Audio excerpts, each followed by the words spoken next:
ಎಲ್ಲರಿಗೂ ನಮಸ್ಕಾರ.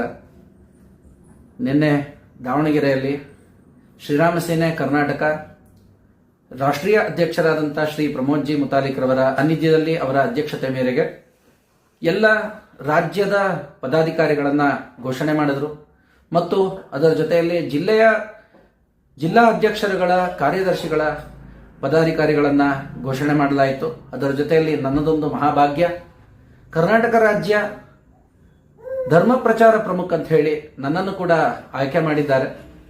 ವಿಶೇಷವಾಗಿ ರಾಷ್ಟ್ರೀಯ ಅಧ್ಯಕ್ಷರಾದಂಥ ಶ್ರೀ ಪ್ರಮೋದ್ ಜಿ ಮುತಾಲಿಕ್ ಅವರಿಗೆ ನಾನು ಶಿರಸಾಷ್ಟಾಂಗ ನಮಸ್ಕಾರವನ್ನು ಮಾಡ್ತಾ ನನ್ನ ನಮಸ್ಕಾರಗಳನ್ನು ನಾನು ಅವರಿಗೆ ಸಲ್ಲಿಸ್ತಾ ಇದ್ದೇನೆ. ಹಾಗೆ ಯಾರು ರಾಜ್ಯ ಪದಾಧಿಕಾರಿಗಳು ಹಾಗೂ ಜಿಲ್ಲೆಯ ಪದಾಧಿಕಾರಿಗಳಾಗಿ ಘೋಷಣೆಯಾಗಿದ್ದಾರೆ ಅವರೆಲ್ಲರಿಗೂ ನನ್ನ ಅಭಿನಂದನೆಯನ್ನು ಸಲ್ಲಿಸ್ತಾ ಪ್ರಮೋದ್ ಜಿ ಅವರಿಗೆ ನನ್ನ ಹೃತ್ಪೂರ್ವಕ ವಂದನೆಗಳನ್ನು ನಾನು ಕೂಡ ಕೃತಜ್ಞತೆಗಳನ್ನು ಕೂಡ ನಾನು ಸಲ್ಲಿಸ್ತಾ ಇದ್ದೇನೆ. ಜೈ ಶ್ರೀರಾಮ್.